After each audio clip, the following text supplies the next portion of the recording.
오늘 말씀은 창세기 15장 6절입니다. 아주 짧은데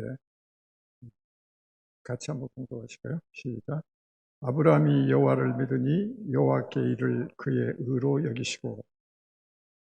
본문이 너무 짧아가지고 아마 설교도 빨리 끝날 거다 이렇게 기대하실지 모르겠는데, 짧은 만큼 의미가 깊이 들어있다 이렇게 해석하셔야 되고, 또 앞뒤 그 문장을 같이 읽으면 또 여러분한테 도움이 되는데,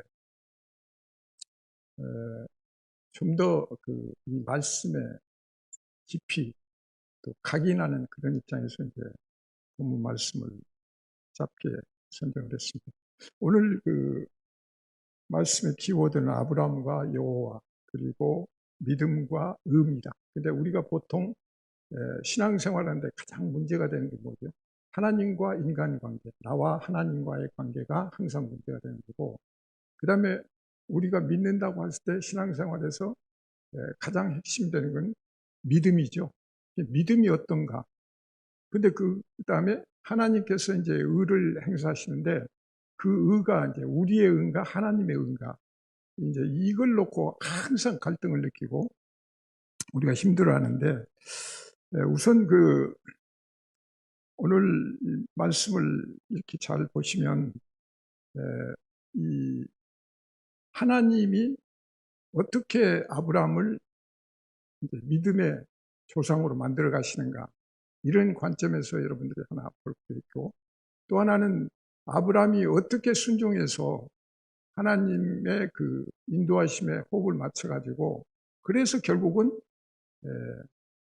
믿음의 조상, 그리고 우리가 가장 선망해야 되고, 또 오늘 우리가 바로 아브라함이 돼야 되는 거죠. 아브라함의 믿음을 그냥 믿음으로 본다는 것은 그것도 하나의 대상이 돼버리고 우리가 그냥 쫓아가는 그런 입장이 되니까 그게 온전한 믿음이 될 수가 없죠. 그래서 항상 우리는 성경에서 어떤 말씀을 주실 때는 바로 나한테 주신 거다, 내가 거기 성경의 주인공이다, 이런 생각을 가져야 돼요. 그렇게 해서 이해할 때 이 말씀이 좀 더 깊이 있게 이해가 되고, 그게 바로 이제 저에게 오는 말씀이면서 그게 능력이 되는 거죠. 그래서 이런 관점에서 여러분들이 한번 보셔야 되는데, 오늘 그 의라고 하는 것은 한자로 보면 오르르자거든요. 그래서 보시면 양이죠. 양 밑에 아예요. 그래서 한자도 어떻게 보면 전체적으로 보면 굉장히 그 성경적으로 많이 표현을 하고 있는데, 의라고 하는 것은 예수 그리스도, 양, 어린 양, 그게 나라는 거죠. 예수님이기도 하고 결국은 나를 얘기하는 경우도 될 수 있다. 그래서 이 의라고 하는 것은 예수님을 벌써 예피하고 나가는데, 그렇다면 여러분들이 지금 창세기의 어떤 인물을 한번 선정을 한다고 하면 한 5명만 선정한다면 누굴까요? 여러분들 이제 뭐 자주 이렇게 성경에서 오르내리는 인물들, 이제 우선은 하나님이라고 생각할 수 있는데, 하나님은 인간이 아니시니까 그 주인공을 제껴놓고, 그 다음에 인간적인 문제를 본다면 이제 물론 아담이죠. 그리고 아담 다음에 이제 아브람, 그리고 그 다음에 이제 세 번째는 애매하지만 요셉, 그 다음에 뭐 노아, 뭐 이런 순으로 이렇게 한번 생각할 수 있는데, 이 아브람이 굉장히 중요하죠.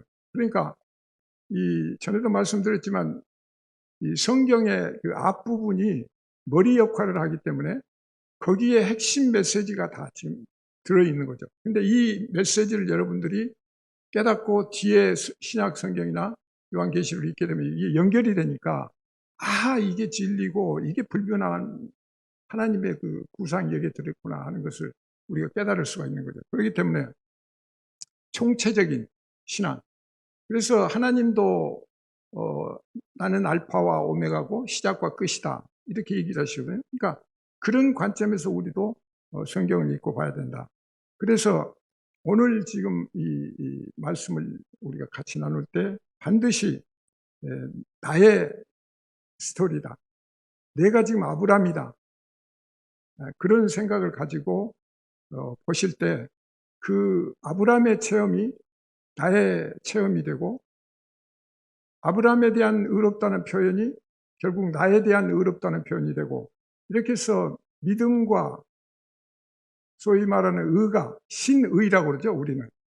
믿음과 이 의가 어떤 관계에 있고 어떻게 펼쳐지는가, 이런 관점에서 봐야 된다. 그래서 성경에서는 그 아담의 타락과 그리스도 탄생 사이에 가장 중대한 스토리가 바로 이 12장, 창세기 12장에 다 들었다, 이렇게 얘기를 하거든요. 왜? 아브라함이 부름을 받았기 때문이죠. 그러니까 이거는 대단한 이제 출발점이죠. 그래서 우르에서 이렇게 불러가지고 지금 출발을 하는데, 이것이 하나의 믿음이 시작이 되는 거고, 동시에 또 이것이 의롭게 여겨지는, 하나님이 의롭게 여겨지는 그런 과정으로 나가는 거다. 그래서 그런 관점에서 우리가 이제 한번 봐야 된다. 그렇다면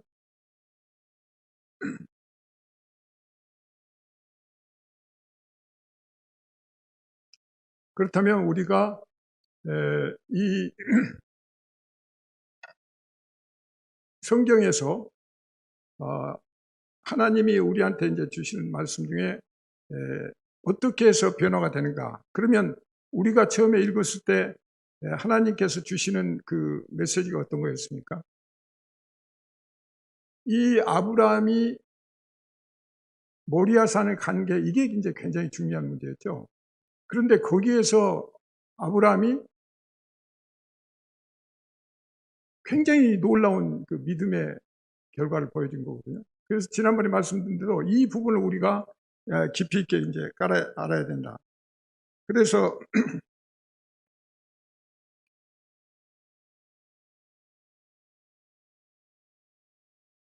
잠깐요.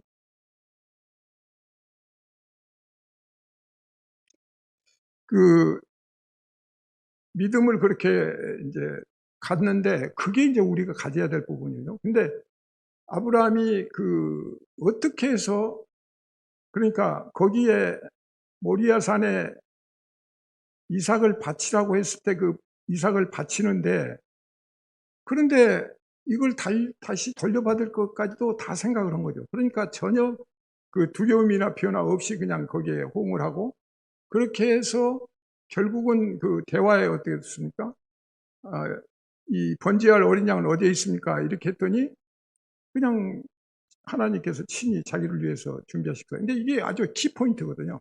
모든 부분에 있어서 우리가 신앙생활하는데 이게 아주 핵심인데, 그리고 그것이 결과로 순양을 이제 만들어서 그걸로 제사를 지냈어요. 그러니까 거기에 모든 것들이 거기에 다 담겨 있는 거죠. 그러니까 그걸 알면 나머지 부분 이제 신앙생활이 예수님 오신 것까지 다 이제 한 통속으로 이게 탁 꿰뚫어질 수가 있는 거죠. 그런데 그 과정이 그러면 어떻게 됩니까? 그건 결과였다면 아브라함이 그 단계까지 가는 게 어떤 거였는가? 이제 오늘은 이제 그런 관점에서 우리가 한번 생각을 해보자는 거죠. 그래서 오늘 본문은 주로 그 이신칭의라고 그러죠. 신약에 와서 바울이 계속 강조했던 이신칭의라는데, 소위 믿음으로 의롭다고 칭한다. 그게 이제 이신칭의이기도 한자로. 그런데 모든 사람, 신학자도 그렇고 또 가장 중요한 부분이 오늘 말씀이에요. 그러니까 성경에서 가장 중요한데 밑에 밑줄을 긋는다면 어디냐? 오늘 말씀.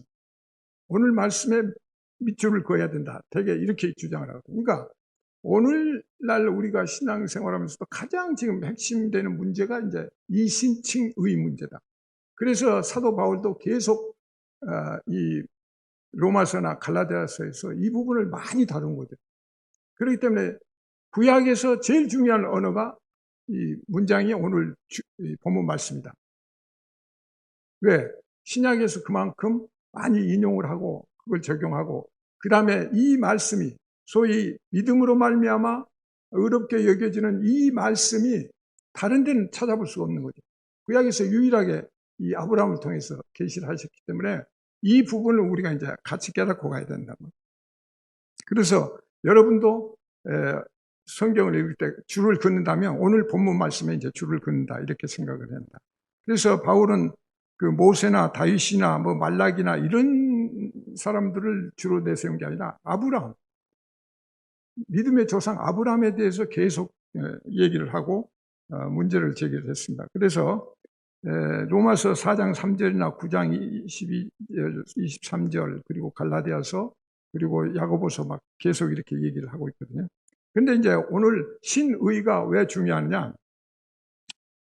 신앙의 모든 중심축이 여기에 있기 때문에 우리가 그런 거고, 그 다음에 여러분이 계속 신앙생활에서 많이 혼동을 느끼고 이제 연계된 것들이 뭐 율법이라고 그러죠. 율법주의냐, 반율법주의냐, 아니면 은혜냐, 행위냐, 믿음이냐, 이런 것들이 다 연계되고, 그러다 보면 이것이 복음이 제대로 된 건가, 아니면 복음이 아니 다른 뭔가, 구원은 정말 어떻게 해서 받는 건가, 이런 것들이 혼돈스럽게 이제 보여지는 거죠. 그런데 사실은 오늘 신의가 결국은 다 같은 얘기죠. 한 통속의 그 한 말씀인데 그 팩트를 우리가 이제 놓치고 있기 때문에 그런다. 그렇기 때문에 이제 이 신앙생활은 이제 흔들리고 그런데, 자, 에베소서 2장 8절에 보시면 너희는 그 은혜에 의하여 믿음으로 말미암아 구원을 받으니 이렇게 되거든요. 은혜에 의해서, 그러니까 은혜에 의해서 믿음으로 말미암아 구원을 받았다고 그러니까 결국은 중요하죠. 은혜가 먼저죠. 그 다음에 믿음이죠. 그러니까 믿음도 결국은 하나님이 주신 거다. 그러니까 아브라함이 하나님을 믿었다고 할 때는 어떻게 되는 거예요? 하나님이 찾아오셔서 불러내셨잖아요. 그렇기 때문에 이제 믿음이 생긴 거죠. 그래서 모든 그 주어가 우리가 성경을 읽고 해석하고 할 때 모든 주어를 하나님으로 놓고 봐야 된다. 일단. 그래야 이제 흔들리지 않는데, 대개 우리는 내 중심이나 인간 중심으로 먼저 보니까 인간적인 사고나 인간적인 문화, 관습 이런 쪽으로 해석을 하고, 그러니까 말씀이 이제 왜곡되고 이렇게 갈 수가 있는 거죠. 그래서 반드시 그 은혜가 먼저 있고 그 다음에 믿음이고 그 다음에 구원인데, 밑에 보면 이게 하나님의 선물인데 이것이 행위에서 난 것이 아니고 자랑하지 못하게 한다고 그러거든요. 가장 문제가 지금 자랑이에요. 우리가 지금 자기 의를 쌓는다, 또 자기 중심으로 산다, 뭐 이기적이다, 뭐 하는 거 보면 전부 이 자랑이죠. 자랑의 팩트가 이제. 근데 결국 이 자랑은 하나님 중심이냐, 인간 중심, 내 중심이냐, 이게 이제 나눠지는 거고, 이것은 결국 똑같이 행위냐, 교만이냐, 아니면 자랑이냐, 뭐 이렇게 이제 날아가는데, 결국 우리의 믿음이라고 하는 것도 결국은 이 자랑의 정도, 내가 지금 일상생활 하는데 내가 지금 자랑을 얼마만큼 하는가, 여러 번 횟수로는 얼마만큼 많은 횟수를 하는가, 이걸 자기를 관찰해 보면 내 믿음이 어느 수준이라는 걸 알 수가 있는 거예요. 왜? 하나님 앞에서 자랑할 게 아무것도 없잖아요. 모든 게 하나님을 찬양하고 하나님을 경배하고 하나님의 영광을 드러내는 그런 게 우리의 신앙의 기본이라고 한다면, 우리가 내 자랑을 하고 내 잘난 체하고 그렇게 함으로써 이게 이제 문제가 된다는 거죠. 그래서 여기서 이제 우리가 어떤 하나의 바로미터로 이렇게 볼 수가 있다. 그래서 자랑이라고 하는 것은 자꾸 인정받고 싶고 내 권력을 쓰고 싶고 내 권력을 쓰고 있다는 거고, 누군가를 지배할 수 있고 너보다 내가 잘났다, 뭐 이런 식의 개념이 갖게 되는 거죠. 그래서 시편의 3절에서는 악인은 그의 마음의 욕심을 자랑하며 탐욕을 부리는 자는 여호와를 배반하여 멸시하나이다 그러거든요. 그러니까 악인이 결국은 뭐예요? 욕심을 자랑한다는 거예요. 자랑한다는 건 전부 우리가 지금 욕심, 자기 중심 이런 데서 시작이 되는 거고, 결국 이것이 여호와를 배반하는 거예요. 여호와를 멸시하는 거죠. 그러니까 이게 자랑이 굉장히 깊이 연관 관계가 있다. 그 다음에 여호와께서 모두 나침하는 입술과 자랑하는 혀를 끊어버리시대요. 그러니까 결국은 우리가 신앙생활에 가장 문제가 되는 게 이게 말이거든요. 말씀.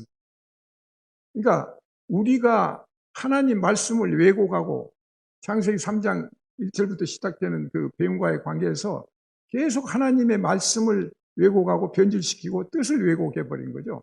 그러다 보니까 지금 그 상태에서 우리가 살아가니까 이런 부분들이 많이 문제가 된다.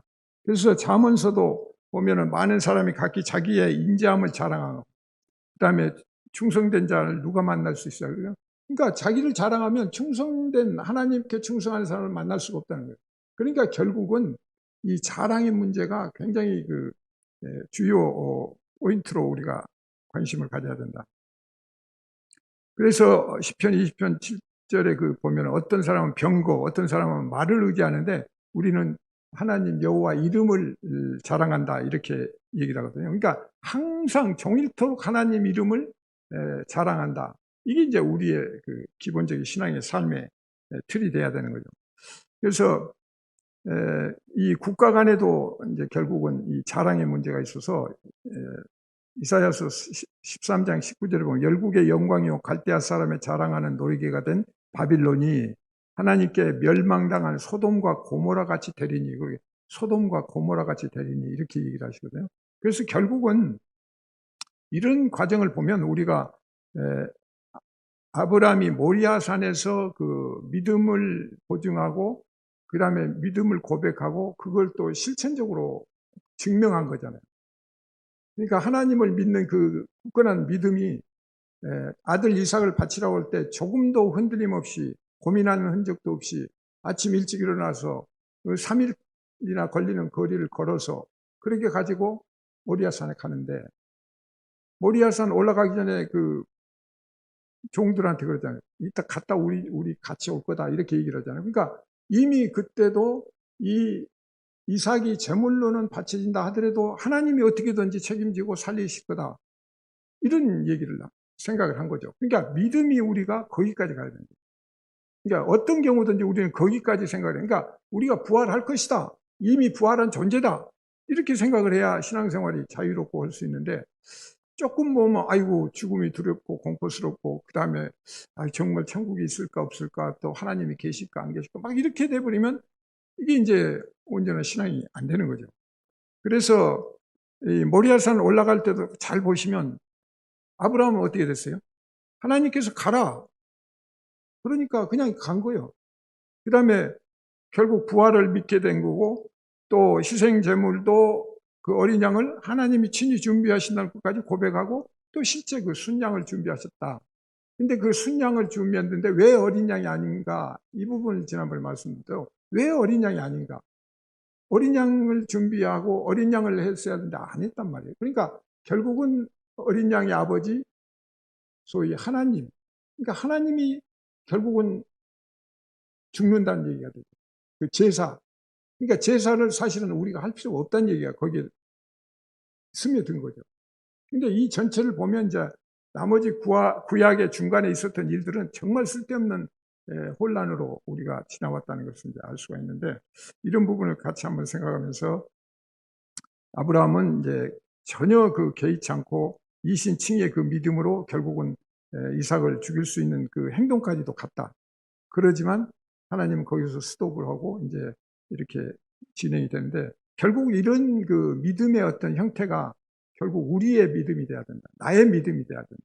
그러니까 오늘 이 말씀을 통해서 우리가 잘 한번 생각을 해보고 나가는 게 좋겠습니다. 그래서 그 수준은 야고보서 2장 23절에 얘기한 거, 이에 성경에 이른바 아브라함이 하나님을 믿으니 이것을 의로 여기셨다는 말씀이 이루어졌고, 그 다음에 뭐냐면 하나님의 벗이라 칭함을 받은 거죠. 하나님의 벗. 그러니까 이신칭의 믿음으로 의로 여겨짐을 받으면 결국 우리는 하나님의 벗이에요. 하나님의 친구예요. 그러니까 그런 관계까지 허용을 해 주신 거니까, 이런 그 끈끈한 관계에서 믿음이 더더욱 우리는 굳건하게 나갈 수가 있어야 되는 거죠. 그래서 우선 하나님이 모든 역사는 그 목적이 있다, 이걸 먼저 생각합니다. 그러니까 우르에서 아브라함을 불러내실 때 아무 목적이 없이 불러내셨을까요? 하나님은 다음 몇 단계를 생각하신 거죠. 그래서 1차적인 목적이 가나안 땅에 가는 거고, 2차적인 목적은 뭐였어요? 지난번에 본 대로 후손과 땅을 주겠다고 해서 얘기가 된 거고, 그 다음에 3차는 지금 어린 양 예수 그리스도, 이게 지금 다 연결을 시켜서 지금 얘기를 하신 거다. 그래서 히브리서 11장 8절은 믿음으로 아브라함은 부르심을 받았을 때 순종하여 장래의 유업으로 받을 땅에 나아갈새 갈 바를 알지 못하고 나갔으며 갈 바를 알지 못했다. 이 얘기는 역으로 뭐냐면 하나님이 역사하셨다는 거죠. 그러니까 우리가 생각할 때 우르에서 가나안까지 굉장히 먼 거리잖아요. 1000km가 넘는 거리라고 이렇게 얘기해요. 그 당시에는 뭐 고속도로가 있는 것도 아니고 자동차가 있는 것도 아니고 뭐 무슨 내비게이션이 있는 것도 아니잖아요. 그런데 그 먼 길을 나선 아브라함도 대단하지만 하나님이 틈틈이 그 인도하셨다는 의미가 여기에 들어있는 거예요. 갈 바를 몰랐어요, 아브라함은. 그냥 가라고 그러니까 불뚝 일어섰지만 갈 바를 알지 못하고 나갔는데 가나안에 도착했단 말이에요. 그러니까 그것은 뭐예요? 하나님이 계속 인도해 가셨다는 거죠. 중간중간. 그래서 딴 생각할 수 없는, 그게 여기에 이제 강권적인 하나님의 섭리가 들어있는. 그러니까 우리가 강권적이냐 아니냐, 아니면 직접적이냐 간접적이냐, 이 부분을 이제 우리가 항상 분별할 수 있어야 된다. 그래서 예수님도 그 요한복음에 보면 너희 조상 아브라함은 나의 때 볼 것을 즐거워하다가 보고 기뻐하였느냐 이렇게 말씀하시거든요. 그러니까 그 아브라함이 지금 유대인들은 계속 자기 조상이라고 그러고 아브라함을 믿는다고 그러거든요. 근데 아브라함을 믿으면 이제 안 되는 거죠. 우리가 지금 보면 왜 믿음의 조상 아브라함만 믿으면 그냥 사람을 믿는 거고 하나님 믿는 게 아니잖아요. 그러니까 아브라함이 거기에 가림막이 돼버리면 안 되는 거죠. 그 너머에 있어야 되니까. 그러니까 예수님은 아브라함이 있기 전에 내가 있었다고 그렇게 얘기를 하시고.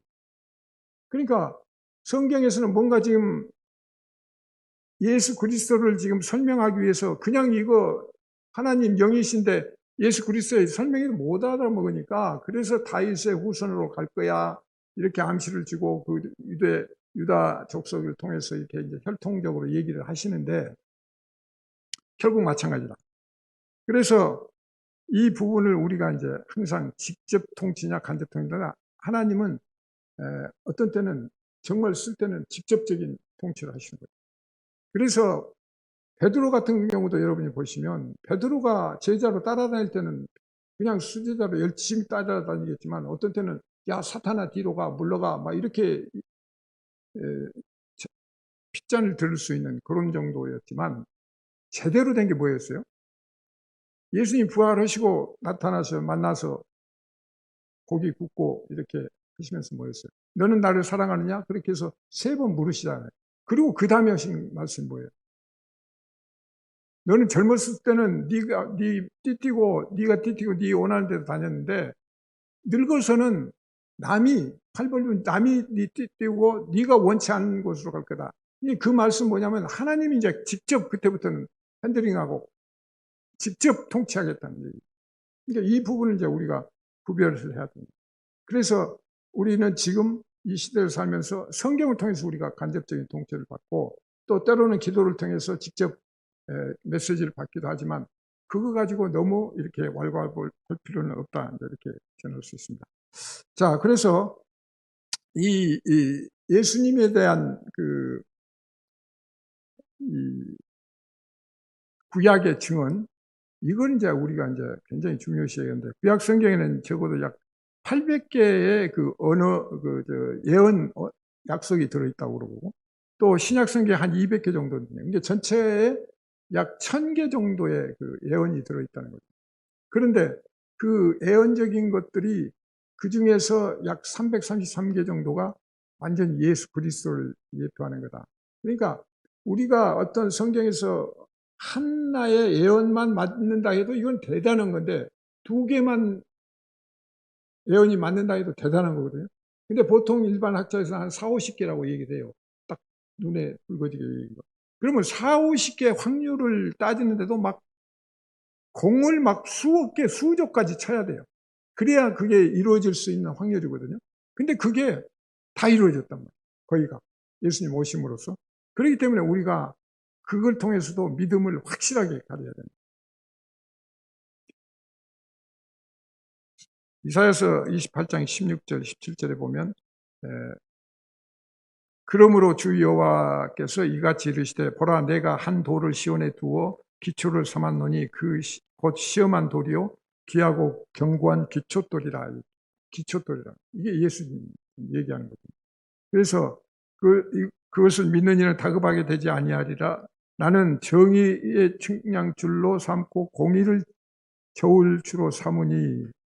정의와 공의를 얘기합니다. 그러니까 여기서 이제 하나님이 하시는 것은 모든 게 공의예요. 정의예요. 하나님이 말씀하시는 게 명령이죠. 그건 정의고 공의예요. 하나님의 의예요. 그러니까 이 부분이 항상 전제가 돼야 되는데 우리는 그것을 우리식으로 해석을 해버리고 부분적으로 해석하게 되니까 이게 이제 엇박자가 되는 수가 있다.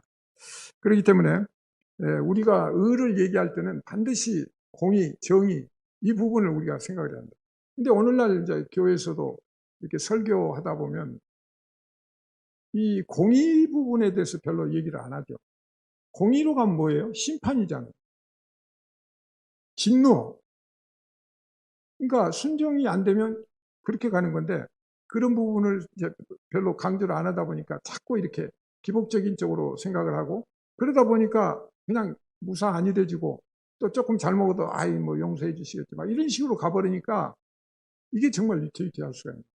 결정적인 어떤 위기가 왔을 때 또 어떤 유혹이 왔을 때 자기가 그것을 이겨낼 수 있는가 하는 것은 신앙 믿음 아니면 안 되는 거죠. 그래서 아브라함이 사랑하는 아들을 바치라고 할 때 그걸 믿음으로 이겨낼 수 있는 거죠. 근데 그렇지 않으면 거기에 같이 갈 수가 없는 거죠.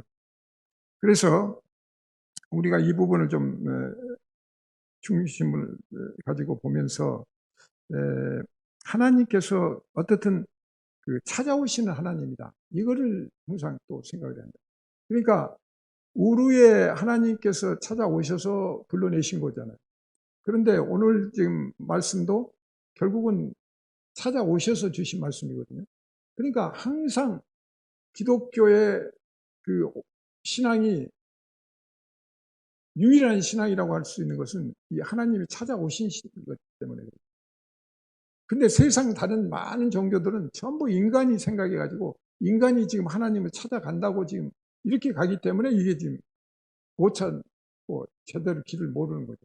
그렇기 때문에 이것이 굉장히 중요한 포인트다. 그래서 하나님이 찾아오셔서 우리한테 길을 알려주시고 인도하시는데 그 찾아오신 하나님이 어떻게 돼요? 결국 인도해 가시는 거죠. 근데 우리는 그걸 믿고 편승해서 가기만 하면 되는 거예요. 근데 이 부분을 우리가 잘 명심하고 이렇게 해서 성경을 읽어 나가야 된다. 창세기 15장 1절에 보면 이제 오늘 말씀의 앞쪽 부분에 어떤 과정이 전개되는가를 우리가 보고 그리고 아브라함이 어떤 과정을 통해서 이제 믿음의 그 단계를 발전해 가는가를 한번 우리가 보겠습니다. 자, 15장 1절에 보면 이후에 여호와의 말씀이 환상 중에 아브라함에게 임하여 이르시되 아브라함아 두려워하지 말라 나는 내 방패요 너희 극히 큰 상급이니라. 여기서 우리가 보면 우선 두려워하지 말라고 얘기하신 걸 보면 뭐예요? 아브라함이 두려워하고 있었다는 얘기죠. 그때까지도 그러니까 믿음이 온전히 쓴 사람은 두려워하지 않죠. 근데 두려워한다는 것은 믿음이 그만큼 연약하다는 얘기예요. 항상 그게 같이 맞물려 가는 거예요. 그러니까 우리가 두려워한다? 그러면 우리가 믿음이 적은 거고 두려워하지 않는다? 그러면 믿음이 굳건한 거다. 이렇게 이제 측량할 수가 있는 거예요. 그러니까 두려워하지 말라고 먼저 전제를 하시고 그 다음에 뭐예요? 나는 내 방패라고 그래요. 너의 방패야. 그러니까 너 두려워하는데 모든 거 내가 방패 역할을 해줄게. 방어해줄게. 보호해줄게. 뭐 이런 말씀이잖아요. 그런데 여기까지 아브라함은 그 상태가 아니었다는 거죠. 그 다음에 뭐예요? 큰 상급이에요. 근데 여기도 상급을 우리가 그 성경을 읽고 곳곳에 보면 상급을 받으려고 막 마치 경주라도 하는 것처럼 그런 표현들이 있는데 그것도 조심해야 된다. 그건 아니에요. 여기 오늘 말씀에 보면 나는이에요. 나는. 하나님이에요. 하나님, 나는 상급이에요. 그러니까 예수 그리스도를 우리가 믿고 예수 그리스도 안에 있으면 그게 상급이에요. 따로 뭐 표창장 만들어갖고 상 주고 또 너 이번에 뭐 잘했으니까 또 상 주고 그래서 막 그렇게 되면 뭐예요? 세상하고 똑같아져요. 그럼 세상적인 경쟁을 하고 세상적으로 또 비교가 되고 남보다 내가 조금 더 해야 되고 막 이런 식으로 되면 이게 엉터리 신앙이 되거든요. 그걸 넘어선 어떤 자유로운 그런 속에서 뭐 더 잘할 수도 있고 못할 수도 있고 그렇게 가는 거고, 또 말씀에 따라 사는 사람은 게을러서는 안 되니까. 그런데 그것을 제껴놓고 이렇게 하게 되면 우리가 이제 세상적인 가치 기준으로 살게 되는 거예요. 그래서 여기 상급에 대해서도 우리가 항상, 상급은 하나님이에요. 하나님을 믿고 하나님이 의로 여기시면 그게 큰 상급이에요. 그보다 더 큰 상급이에요. 천국 백성이 되어버리면 그거 외에 더 바랄 게 뭐 있어요. 그런데 뭐 세상적으로 뭐 상급 준다고 하니까 또 열심히 달려가지고 뭐 무슨 상장 하나 받고 표창장 하나 받고 뭐 아니면 집 사는데 뭐 하나님이 집 사도록 도와주실까, 뭐 자꾸 이렇게 세상적으로 생각해 보면 이게 이제 흐트러지는 것이다. 그래서 여기에서 보면, 그런데 이제 2절 3절에 보면 아브라함이 이르되 주 여호와여 무엇을 내게 주시니까, 그러니까 여기서 보면 아브라함이 뭐예요? 완전한 지금 믿음 상태는 아니죠. 뭘 지금 요구하는 거예요, 자기 중심으로. 하나님이 지금 말씀하시면 하나님 중심으로 생각하고 그 뜻을 알려고 하는데 그게 아니라 우선 자기 중심을 먼저 보는 거죠. 그래서 무엇을 주겠습니까? 그래 놓고는 또 뭐예요? 나는 자식이 없사오니 나의 산속자는 이 다메섹 사람 엘리에셀이다 하고 이렇게 얘기를 하거든요. 그러니까 아브라함이 또 이르되 주께서 내게 씨를 주지 아니하셨으니 내 집에서 갈린 자가 내 상속자가 될 것이니라 하고, 정말 어떻게 보면 상식을 벗어난 것 같은 그런, 물론 이제 아버지 하나님이시니까 요구는 할 수 있죠. 할 수 있는데 이제 우리가 다른 각도에서 한번 보자면 그렇다는 거예요. 그러니까 아브라함은 지금 여기에서 자식이 없다는 문제, 상속 문제 이런 걸 가지고 지금 세상적인 그 기준으로 얘기하는데, 여기에도 자기 중심, 요구 이런 것들이 이제 들어가 있다는 거죠. 그런데 이런 부분들을 이제 보는데 우리가 보면은 2절과 3절 사이에 보면요, 하나님이 아무 반응을 안 해요. 오늘 이제 보면은, 그러니까 엘리에셀이나 하고 이제 얘기를 했거든요. 그러고는 또 이어서 이제 아브라함이 또 이르되 하면서 씨를 주지 않았습니다, 이렇게 얘기를 했는데 그 사이에 하나님이 아무 반응도 안 보여요. 그러니까 일종의 불평불만 비슷하게 이제 이렇게 되는데, 이제 그 다음에 이제 하나님이 내 씨를 이렇게 많이 이제 줄 거다 하면서 이제 끌고 나가가지고 결국은 하늘을 보라고 했어요. 그러니까 하늘을 보라고 했을 때 묵표를 봐라, 저렇게 많을 거야 너희 후손이. 그랬을 때 거기서 아브라함은 조금 깨달았습니다. 위를 보라는 거예요. 하늘을 보라는 거는 사고의 차원을 달리하라는 거죠. 하나님을 보라는 거고, 하나님 세계, 영적 세계를 보라는 거, 그렇게 받아들여야 됩니다. 왜? 그 많은 별을 셀 수가 없죠. 밤새 새도 그 셀 수가 없죠. 그런데 그 셀 수 없는 후손을 얘기할 때 이게 무슨 뜻일까 하고 조금은 더 깊이 들어갔을 수가 있다. 그렇기 때문에 우리가 그 하늘을, 무표를 보는 이 부분을 우리가 조금 더 다르게 생각한다. 이 욥기나 이런 데 보면요, 정말 그것도 이제 창세기 때쯤 쓴 건데 하늘에 이 별들이 움직인다는 걸 다 알아요. 그다음에 그 욥기에 보면 이 지구가 공중에 매달려 있다는 것까지 알아요. 그 표현이 그렇게 나와요. 이게 대단한 거죠. 벌써 하나님 믿는 사람들은 그것까지 깨달은 거예요. 그런데 지구가 돈이 안 돈이 뭐 지동설 천동설 그때 15세기 갈릴리 뭐 그때쯤에서 이제 논쟁이 됐잖아요. 그러니까 그 훨씬 전에 벌써 다 이 천체 움직임을 알고 있었다는 거예요. 그러니까 그 정도의 이제 아브라함이 깨달음 단계로 이제 들어갔다, 이렇게 볼 수가 있는데, 4절 5절 보면 그렇게 이제 얘기를 하시고, 그런데 여기서 이제 다시 한번 볼 거야. 지금 15장에서 이렇게 얘기를 하셨거든요. 근데 바로 16장에 가면 뭐예요? 16장에 가면 하갈을, 종을, 사례가 또 뭐 내가 애 못 나니까 뭐 이렇게 하라고 그러니까 또 그냥 아브라함이 그렇게 해요 또. 그러니까 제대로 믿었으면, 아니 하나님이 지금 몇 차례에 걸쳐서 네 후손을 저렇게 별과 같이 해주겠다고 약속을 하셨잖아요. 그 믿음을 제대로 믿었다면 아마 그때 아니야, 하나님께서 내 후손 주시겠다고 그랬으니까 좀 기다려봐, 이렇게 얘기할 수도 있잖아요. 그런데 인간적이기 때문에 그냥 종 하가라고 뭐 관계를 맺으라고 하니까 그냥 그렇게 해서 이제 이스마엘을 낳은 거죠. 그래가지고 이스마엘을 낳고 이렇게 해서 이제 복잡한 가정 구조가 되고 이렇게 되는데, 결국은 그런 정도 중간중간, 이게 믿음이라고 하는 것은 흔들린다, 또 온전할 수 없다는 걸 이제 얘기를 하는 거예요. 그런데 이제 모리아산에서는 이제 그게 결정적인 그 믿음으로 갔다, 이제 이렇게 우리가 한번 추론할 수가 있는 거죠. 그래서 창세기 16장 2절에 보면 사레가 아브라함에게 이르되 여호와께서 내 출산을 허락하지 아니하셨으니 원하건대 내 여종에게 들어가라. 내가 혹 그로 말미암아 자녀를 얻을까 하노라 하며 아브라함이 사레의 말을 들었더라. 결국은 그 하나님께서는 다시 또 17절 8절에 17장에 와서 그렇게 얘기를 하시고, 내가 내 언약을 나와 너 및 내 대대 후손 사이에 세워 영원한 언약을 맺고, 그래갖고 이게 다시 또 이 언약을 확인을 해줘요. 그러니까 한 번, 두 번 해도 안 믿어지니까 또 다시 와서 얘기를 해주신 거예요. 그런데 너와 내 후손의 하나님이 되리라, 이렇게 하죠. 하나님이 되시겠다. 그러니까 후손에까지도 내가 하나님이 될 거야. 그러니까 나는 영원한 하나님이고 죽는 하나님이 아니고 또 전지전능한 하나님이 하는 것을 지금 다시 강조를 해 주신 거죠. 그리고 밑에 가면 나는 그들의 하나님이다. 그러니까 또 이 후손들의 하나님도 될 거야.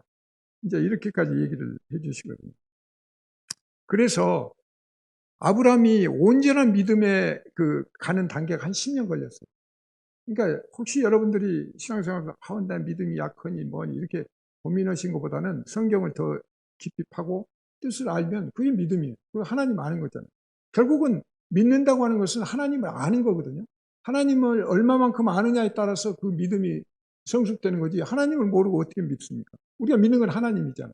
그러니까 하나님을 알아야 되는 거고, 그러려면 여기에서 좀 더 성경을 가까이 하면서 기도하고 이렇게 갔을 때 그 믿음이 정말 아브라함 같은 믿음으로 이제 성장될 수가 있는데, 아브라함도 어떻든 10년이 걸렸어요. 10년 정도. 그렇다면 아브라함도 10년 걸렸으면 나는 한 20년 걸려도 괜찮아, 뭐 이렇게 생각해 버리면 또 안 되는 거죠. 아브라함이 10년 걸렸으면 아브라함은 이미 그런 과정을 겪었다면 그걸 말씀을 통해서 우리한테 주고 있으니까 나는 당장 이 말씀을 읽고 오늘 당장 아브라함 같은 믿음을 가질 거야, 그런 사람이 될 거야, 이렇게 가는 것이 옳은 일이죠. 그걸 또 늘려가지고 20년 후에나 나 믿겠어, 요즘에 전도한다고 뭐 얘기하면 아이고 나중에 뭐 한 80대 돼서 그때 믿을란다고 뭐 이런 얘기를 하고 한심스러운 경우도 많은데, 어떻든 아브라함의 믿음은 단계적으로 지금 가고 있다는 거죠. 점진적으로 가고 있고, 그래서 이런 관점에서 우리가 하나님의 그 인도하심과 하나님의 그 주권적인 영역이 어떻게 지금 영향을 미치는가, 그리고 아브라함은 그 단계적으로 어떻게 하나님의 그 비밀을 체득해서 완전한 믿음으로 가는가, 이런 관점을 오늘은 이제 한번 좀 생각을 해보자는 거죠. 그래서 창세기 15장 1절 이후에는 그러면 그런 일이 있다면 이전에 어떤 일이 있었는가, 이걸 한번 이제 다시 보면 아브라함은 또 두 번에 쳐서 거짓말하죠. 사례를 자기 그 와이프인데 그냥 누이라고 하라고 뭐 해가지고 결국은 처음에 애굽에 갔을 때 한 번 그러고, 또 나중에 그라랑 아비멜렉한테 갔을 때도 또 그러고 두 번을 거짓말을 하거든요. 근데 그때 하나님이 또 나타나셔가지고 바로한테 또 아비멜렉한테 얘기를 해가지고 그걸 구해내신 거거든요. 그러니까 아브라함은 여기서 또 하나님의 구원 방식을 깨달은 거죠. 창세기 12장 17절에 보면 여호와께서 아브라함의 아내 사레의 일로 바로와 그 집에 큰 재앙을 내리신지라. 큰 재앙을 내렸어요. 그랬더니 바로가 아브라함을 불러서 이르되 내가 어찌하여 나에게 이렇게 행하였느냐, 내가 어찌하여 그를 내 아내라고 내게 말하지 아니하였느냐, 이렇게 이제. 그러니까 어떻게 보면 믿음의 아버지 조상이 지금 막 구박받고 있는 거예요. 애굽에 가서도 그냥 질책을 받고 아비멜렉한테도 질책을 받고 지금 그런 신세가 됩니다.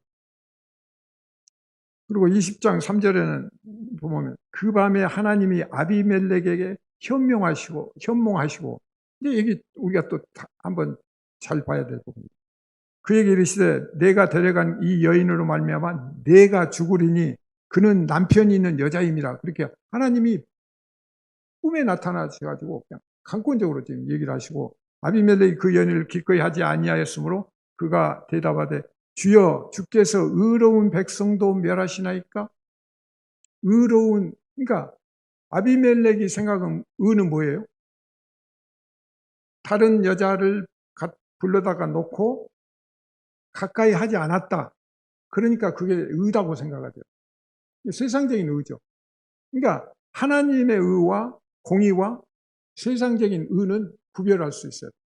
우리는 의리를 찾죠. 깡패 조직에서 의리를 찾는 건 뭐예요?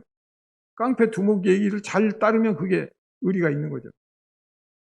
어떤 조직에서 그 조직의 멤버들이 그 조직의 어떤 그걸 잘 따르면 의리가 있다고 그러고, 조금만 벗어나고 바른 소리 하면 저거는 배신자라고 이렇게 놔버리거든요. 그러니까 이 세상적인 기준으로 지금 하나님한테 주여 주께서 의로운 백성도 멸하시나이까? 이제 이렇게 얘기를 하고, 그때 20장 6절에 가면 또 하나님이 꿈에 또 나타나요. 꿈에 또 그에게 이르시되 내가 온전한 마음으로 이렇게 할 줄을 나도 알았으므로 너를 막아 내게 범죄하지 아니하게 하였다니 여인에게 가까이 하지 못하게 함이 이 때문이라. 그래갖고 하나님이 가까이 못하게 하셨다는 거예요. 지가 안 가려고 한 것도 아니고.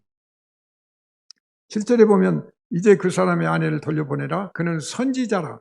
그가 너를 위하여 기도하리니 내가 살려니와 내가 돌려보내지 아니하면 너와 내게 속한 자가 다 반드시 죽을 것이다. 그래서 죽음을 얘기를 하거든요. 근데 선지자라고 해요. 그러니까 아브라함을 선지자라고 지금 하나님이 여기에서 얘기를 하시거든요. 그러니까 그동안에는 아무 뭐 없이 그냥 불러서 이렇게 하셨지만 이제 선지자로 지금 취급하고 선지자로서의 지금 어떻게 보면 훈련시키는 거죠. 그래서 믿음을 훈련시키고 말씀을 제대로 소통이 될 수 있도록 하는데 여기에서 기도 문제가 나오죠. 그래서 결국은 아브라함 기도를 합니다. 그리고 아비멜렉 집안에 그 태를 닫아가지고 이 기도를 함으로써 하나님이 그 태를 열어주셨다. 이제 이렇게 얘기가 되는데, 어쨌든 성경도 없고 십계명도 받지 않았고 신약 성경도 모르는 이교도잖아요. 그런데 그 사람이 주여 얘기하고 하나님을 아는 거죠. 그래서 간음이 뭐고 거기에 따른 것들이 뭔지를 알고 지금 얘기를 한 거다. 그래서 여기에서 이제 아브라함이 하나님의 역사하심을 조금은 더 깊이 알 수가 있었다. 그 다음에 이제 두 번째 뭐냐면, 이 전쟁이 났을 때 5개국 이제 4개국과 이게 큰 이제 전쟁이 이제 일어났거든요. 근데 이제 이 소모라 이쪽하고 같이 해가지고 결국 5개국이 이제 대칭을 해가지고 전쟁을 하는데 이 5개국이 합친 그 군대가 패전하죠. 그러니까 지금 4개 나라가 시날 왕 아므라벨, 엘리살 왕 아리오, 엘람 왕 그돌라메오멜, 고임 왕 다달, 이렇게 이제 4개 나라가 이제 힘을 합해가지고 이제 침략을 하니까 소돔 왕 벼라 해가 고모라 왕 해가지고 5개 나라가 힘을 합쳐서 싸웠는데 이 5개 나라가 패했어요. 그런데 거기에 피하다 보니까 롯이나 또 재산이나 이런 것들 여자 뭐 해서 다 그 탈취해 가버린 거예요. 그러니까 아브라함이 그때 이제 구하려고 어떻게 돼요? 보면 성경에 318명 가졸, 집에 있는 가졸들 318명을 데리고 가서 승리를 해오거든요. 그래서 다 뺏어와요. 롯도 찾아오고 재물도 찾아오고. 그런데 이거 한번 보세요. 318명 갖고 그 대군대 전차군단 이렇게 하는데 아무 무기도 별로 없는 318명을 가지고 와서 승리했다. 이게 이제 하나님 섭리가 거기에 같이 들어있는 거죠. 그래서 창세기 그 14장 14절에 보면 이제 318명을 가지고 갔는데 그게 결국은 이제 아비멜렉이라는 그 이제 왕과 이제 그 관계를 떠나면서 이제 살레망 그 멜기세덱이라는 또 그런 돌연한 이제 그 출현을 하는데, 그러니까 결국은 318명으로 전쟁에서 승리를 했거든요. 근데 이 승리가 자기 승리가 아니라는 걸 아는 거예요. 그래서 요 이제 멜기세덱의 그 얘기에서 나오는데, 그러니까 결국은 전쟁 승리가 하나님이 승리하게 해주셨다는 걸 안 거죠. 그러니까 믿음이 그만큼 또 돈독해졌는데, 여기에 이제 멜기세덱이 돌연 출연을 했는데, 이 멜기세덱이 결국은 예수 그리스도를 예표한 거다. 그래서 이게 굉장히 중요하죠, 이 포인트가. 그러니까 히브리서 기자는 이제 예수 그리스도 단정지어서 얘기를 하는데, 왜냐하면 멜기세덱이라고 하는 것은 체데크, 그러니까 의라는 거예요. 의의 왕이라는 거예요. 근데 이 왕이 무슨 뭐 아비도 없고 뭐 조상도 없고 무슨 시작과 끝도 없어서 그냥 돌연 어떻게 나타난 거예요. 그러고는 딱 보면 오늘 살레망 멜기세덱이 떡과 포도를 가지고 나왔으니 그는 지극히 높으신 하나님의 제사장이었다. 이렇게 표현을 하거든. 지극히 높으신 하나님의 제사장인데, 그가 아브라함에게 축복하여 이르되 천지의 주제이시오 지극히 높으신 하나님이 아브라함에게 복을 주옵소서 그러거든요.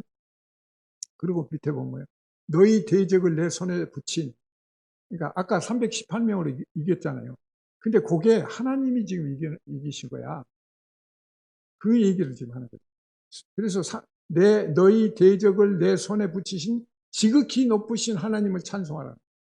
그러니까 결국은 우리가 오늘날 살아가는 것도 하나님께서 지금 저런 어떤 섭리 가운데 우리를 승리하게 하신 거죠. 그러면 그냥 날마다 시간마다 하나님을 찬송할 수밖에 없는 그런 계기가 되는 거죠. 히브리서 6장 20절에 보면 그리로 앞서가신 예수께서 멜기세덱의 반차를 따라 영원히 대제사장이 되어 우리를 위하여 들어가셨느니라. 그러니까 지금 계속 성경에서 멜기세덱의 반차를 얘기를 하면서 그게 결국 예수 그리스도다. 그래서 여기서 이제 이걸 깨달았으면 결국은 이제 모리아산에 그것까지 깨달아 갈 수 있는 계기가 되는 거죠. 그래서 이 부분을 이제 우리가 잘 생각을 해야 된다. 그 다음에 이제 시편 기자도 물론 다 그렇게 얘기를 하는데, 결국은 19장에 가서 이제 하나님께서 아브라함을 찾아오시는데, 이것도 이제 굉장히 중요한 포인트예요. 18장 17절에 보면 하나님이 지금 세 사람이라고 나오죠. 세 사람인데 결국 제가 볼 때는 삼위일체 하나님일 수도 있는데, 하나님이 내려오셔가지고 이제 아브라함이 이제 맞이해요. 그런데 그때 이제 그 표현이 18장 17절 보면 여호와께서 이르시되 내가 하려는 것을 아브라함에게 숨기겠느냐 이러시거든요. 그러니까 하나님 비밀을 지금 내가 숨기지 않겠어. 그러면서 지금 아브라함을 찾아오신 거예요. 이거 굉장히 중요한 의미가 있죠. 그런데 그 내용이 뭐냐면 19절에서 이제 먼저 그 자식과 권색에게 여호와의 도를 지켜 의와 공도를 행하게 하려고 택했다고 얘기를 하십니다. 의와 공도. 그러니까 의롭게, 공의롭게, 공도, 바른 길을 가도록 그렇게 행하려고 그들을 택하다는 거예요. 너를 택하고 후손을 택했다는 거죠. 이게 굉장히 중요한데, 그리고 그 밑에 보면 이는 나 여호와가 아브라함에게 대하여 말한 일을 이루려. 아브라함한테 얘기했던 말한 그것을 내가 이루려고 한다는 거예요. 그것은 결국은 하나님 나라를 지금 이루겠다는 거죠. 그러니까 하나님은 아브라함을 우리 위해서 끌어낼 때 벌써 하나님 나라를 구상하고 계신 거죠. 그리고 예수 그리스도까지를 구상이 다 돼 있는 거죠. 그러니까 우리가 이제 그렇게 같이 봐야 된다. 그래서 여기서 의와 공도를 행하게 하려고 그를 택하였는데, 이 의미가 굉장히 크다. 그리고 이런 부분들이 이제 결국은 성취하는 데인데, 두 번째가 이제 뭐냐면 18장 20절에 보면 소돔과 고모라에 대해서 부르짖음이 크고 그 죄악이 심히 무거우니 그래서 내가 이제 그걸 들으러 왔다고 그러시거든요. 근데 결국은 뭐예요? 소돔과 고모라를 징벌하시잖아요. 그런데 중요한 것은 하나님이 그냥 소돔과 고모라 가서 그냥 징벌을 하셔도 되잖아요. 또 내려오지 않으셔도 다 알잖아요. 벌써 이미 알고 오셨잖아요. 그런데 확인하기 오신 것처럼 이렇게 말씀하시거든요. 그런데 결국은 뭐예요? 소돔과 고모라를 완전히 그냥 멸망을 시키는데, 근데 아브라함한테 이걸 얘기를 해요. 알려주는 거예요. 천국 비밀을 알려주는 거예요. 그러니까 결국은 신뢰관계를 쌓는 것이죠. 비밀을 알려준다는 것은. 그러면서 동시에 서로 신뢰관계를 가지고 너를 지금 어떤 상태에 있는가를 보자 이런 얘기인데, 근데 이제 재밌는 건 뭐예요? 그때 두 사람 가잖아요. 소돔과 고모라로 가고 롯이 이제 맞이하고, 그다음에 이제 여호와는 그대로 남아 계셔서 이제 아브라함하고 얘기를 나누는데, 그 얘기 나누는데 어때요? 우리가 50명인데 뭐 5명 줄은 뭐 45명, 40명, 30명, 20명, 의인이 10명 있으면 멸하지 않으시려니까 이제 이렇게 가잖아요. 소위 그런 게임을 지금 하나님하고 계속 나누는데, 여기서 보면 하나님이 그 악인과 함께 죽이신 걸 부당하다 이제 이렇게 얘기를 하면서 그 정의를 행하실 하나님이어야 되지 않느냐 이렇게 얘기를 하거든요. 그런데 결국은 하나님께서 이렇게 하는데, 아브라함이 왜 그러면 우리 같으면 10명에서 끝나버렸잖아요. 그러면 1명 남았는데도 만약에 의인이 1명만 있으면 멸하지 않으시겠습니까? 이렇게 물어볼 수 있는데 10명에서 딱 끝나요. 그러니까 10명이라는 개념은 지금 롯을 생각한 거예요. 롯이 지금 식구가 나중에 구원받는 게 뭐예요? 부부하고 딸 둘. 그 다음에 그 사이들은 어땠어요? 사이들은 가자고 그러니까 픽 웃고 안아버렸잖아요. 사이들은 이미 결혼했다는 얘기거든. 그러니까 그런 개념에서 보면 이제 그런 롯의 가족까지도 그 구원해내야 된다는 그런 생각이 있기 때문에 이제 그런 질문을 하는데, 이거는 도대체 자신이 없다는 거 되고, 또 한 명도 없어 그러면 결국 여기서 뭐예요? 아브라함 자신도 의로운 존재가 아니라는 얘기가 되죠. 그러니까 10명이라는 의미는 그 다음에 한 명이라도 있으면 멸하지 않겠습니까? 할 때 그 한 명의 의인이 아브라함일 수도 있지만 아브라함이 아닐 수도 있다는 얘기죠. 그러니까 아브라함은 그 당시까지는 완전한 그 믿음의 관계가 되지 않은 거다. 그래서 결국은 소돔과 고모라가 이제 아브라함의 믿음을 위한 하나의 부교재처럼 쓰이고 있는 거다, 이렇게도 볼 수가 있습니다. 그래서 알려주시고 실제 이제 그 와서 증거를 하시거든요. 그래서 결국은 그 롯에 대한 것도 한번 우리가 볼 수가 있는데, 롯은 뭐 시간상 다 논하지만 롯이 결국은 그 소돔과 고모라 쪽을 선택했잖아요. 근데 그때 성경에 보면 동쪽으로 갔다고 얘기를 하거든요. 이 동쪽 개념이 결국은 그 악의 길로 가는 거예요. 성경에서 얘기하는 동쪽은. 그래서 아담과 하와가 선악과 따먹고 쫓겨난 게 어디에? 동쪽으로 쫓겨났거든요. 가인이 또 동생 죽이고 쫓겨난 게 동쪽으로 쫓겨났고. 그래서 이 동쪽은 야곱도 마찬가지예요. 야곱도 형 에서하고 그 하고 나중에 도망갈 때 동쪽으로 갔어요. 가다가 베델이라고 하는데, 그 갔다가 또 나중에 돌아오면서 거기 베델에 다시 또 제단을 쌓고 그 한데, 그래서 그 용어가 달라요. 갈 때는 베델, 하나님의 집 베델인데, 그 돌아올 때 엘 베델 이렇게 이제 표현을 하는데, 그렇게 동쪽이라는 개념은 이제 그렇게 우리 성경에서는 암시하고 있다, 이렇게 보시면 되고, 어떻든 이런 과정을 통해서 결국은 그 죄악이 소돔과 고모라가 모든 것들을 장악하고 있다. 그런데 어떻든 이 롯은 그 도망가라고 할 때도 빨리 하지 않고 지체하고 이랬기 때문에 결국은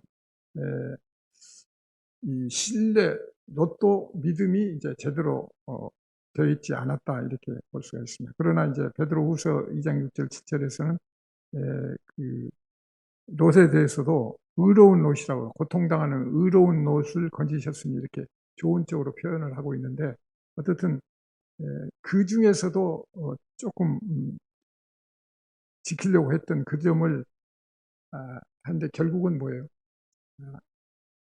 하나님이 또 배려를 하신 거죠. 아브라함 때문에. 그리고 아브라함은 또 아침 새벽에 일어나서 그 소돔과 고모라 불타는 그 연기 나는 걸 보고 있잖아요. 그러니까 아브라함은 거기서 다시 한번 생각한 거죠. 하나님의 징벌은 무서운 거고, 여기서 구원받는다는 게 어떤 거고, 이 부분을 확실하게 이제 현장 목격을 한 거죠. 거기서 아브라함의 믿음은 이제 확실하게 된 거고, 그 다음 단계는 뭐냐면, 그리고 약속하셨던 이삭이 태어나요. 그러니까 이게 이제 하나님은 이제 보통 분이 아니라 전지전능한 하나님이고, 내가 100% 믿을 수 있는 하나님이네. 무조건 나는 거기에 의지하고 그 말씀에 순종해야겠네. 여기까지 이제 왔다고 보는 거죠. 그렇다면 오늘날 여러분도 신앙생활이 아브라함의 그 단계처럼 어떤 삶의 그 굴곡마다 하나님이 역사하신 것들을 우리가 느낄 수가 있고, 그것을 깨달으면 무슨 아브라함처럼 뭐 소돔과 고모라가 어떻게 되는 게 아니더라도 조그마한 어떤 우리 주변의 단서를 통해서 우리를 지금 이끌어가고 계시는 거고, 그걸 깨달을 때 우리가 믿음이 하나하나 조금 더 좀 확고해지고, 그 믿음이 이제 흔들리지 않는 그런 믿음 단계로 가면 여러분들이 결국은 아브라함처럼 죽는다고 해서 죽는 게 아니다. 반드시 우리는 부활하고 영생할 거다는 그 믿음까지를 다 같이 갖게 되면 아마 자유롭고 또 세상적인 그 가치관에 흔들리지 않는 그런 신앙생활을 할 수 있다고 생각합니다. 기도하겠습니다.